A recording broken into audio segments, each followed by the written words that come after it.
Very, very excited to welcome Heidi Bollich-Erne. She is the founder and editor-in-chief of the new intellectual journal for Catholic women called The Better Part. And the inaugural issue is coming out in just a few weeks in April. Very, very excited. Heidi, welcome to the living room.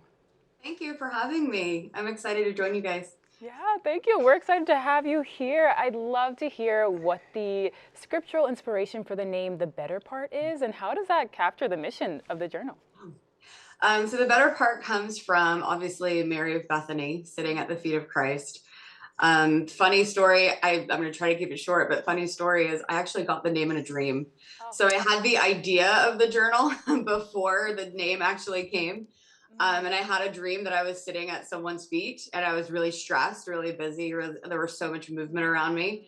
And then I heard someone say, "But you have chosen the better part." And I looked up and I was kind of in, Mary of Bethany's, her view.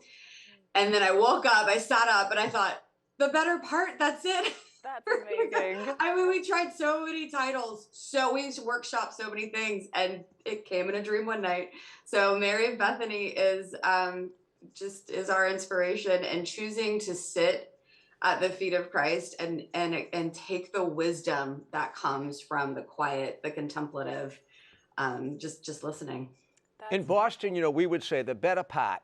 There you go. I like that better than my accent. Thebetterpartjournal.com, is it?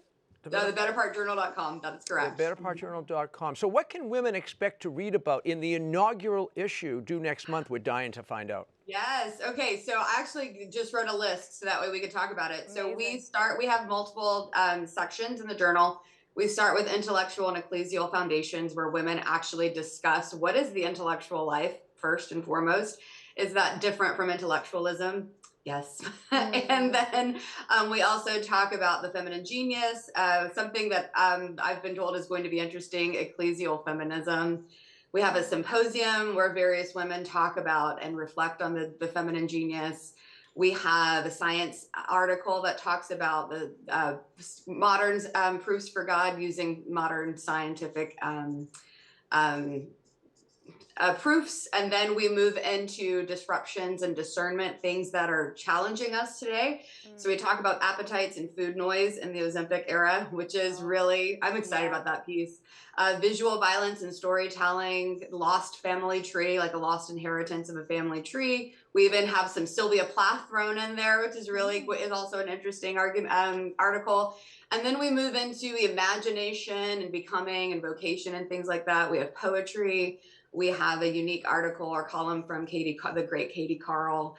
And we also have a fashion designer who does the culture of beauty. We have Holly Gwerton, who is talking about the work of our hands and the beauty of art and making. And then we have a contemplative, prayerful part at the end, and a couple of surprises too, of course. So it's a large journal. It's about 25 to 28 pieces. That is incredible. Large. Wow, I feel like we're connecting to both Mary and Martha of Bethany in this article. The next issue is Martha, which is working birth. So yes, so we actually take both of them this year and talk about the worthiness and the value of both of them this year. But of course, we named it after Mary. So beautiful. Wow. I love all the connections to the women saints and women of faith. And we heard that you're inspired as well by Edith Stein. And of course, she's known as Saint Teresa Benedicta of the Cross. If she were alive today, what do you think that she would write about for The Better Part? Oh my gosh, that is a question I was not expecting. Wow. And I've read and thought about Edith Stein and talked about her quite a bit. I think she would probably push the envelope on the metaphysical conversation about woman. I really do. I think she would be uniquely capable to really push that envelope from a point of metaphysics. And it's a struggle to find people who are capable of doing that right now and who are interested in doing that right now. But it is a lacking in our philosophical realm right now, is talking about the metaphysical reality of woman. And also man too. I mean, that was pointed out to me as well, is that you need to make sure you examine the masculine genius, of course. I'm like, well, yes, of course. So we can't leave that out as well.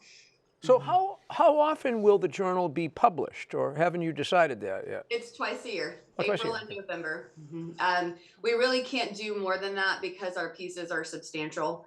So the journal is about where it's sitting right now, about 100 pages, and that's, you know, full color, that sort of thing. And so it's substantial, and the work that our authors give to us, it's definitely 3,000, 4,000 words a piece. Like, these are substantial articles. These are not quick scholarship. These aren't pieces that are considered, you know, quick reads. It's meant for you to sit and digest and then keep afterwards. So the idea is that it's beautiful.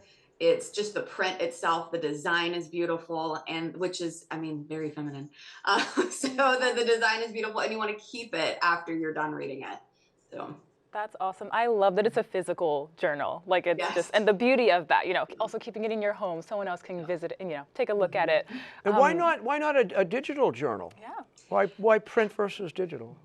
It's that was my own personal decision. Okay. I am very tactile, and I love to read, and I'm so sad, I might get in trouble, but I'm so sad about like the digital books and the audio books. Yeah. I just love to me, you get to interact with the author in a way that you can't when you're just listening, because I write with their, you know, and annotate as I read. I write with their words, I interact with their words.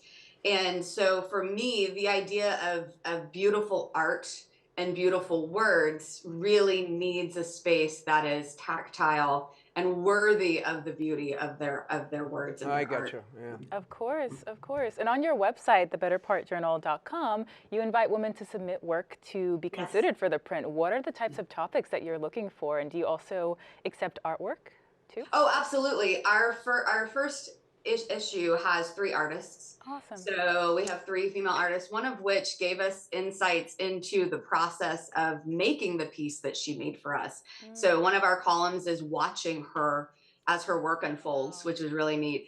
But yeah, art, poetry, commentary. So it's not an academic journal. There are a lot of people who are saying that they think it's an academic journal. It's more of a journal along the lines of bringing together different aspects of the intellectual life. So we are looking for short stories. That didn't happen in the first issue.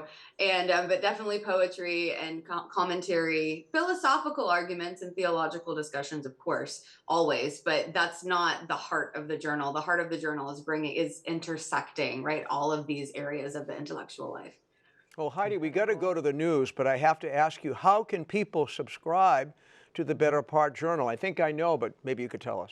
Of course, you go to the website, www.thebetterpartjournal.com, and you click subscribe, and it should be right there. I figured it was that simple. It is. Yeah. Hey, it's been great having you. What a nice conversation. Thank you so much for this inaugural edition, your hard work, and really approaching the issues that especially impact women and women of faith in such a concerted way. Thank you so much. Thank you, Thank Heidi. you for having me.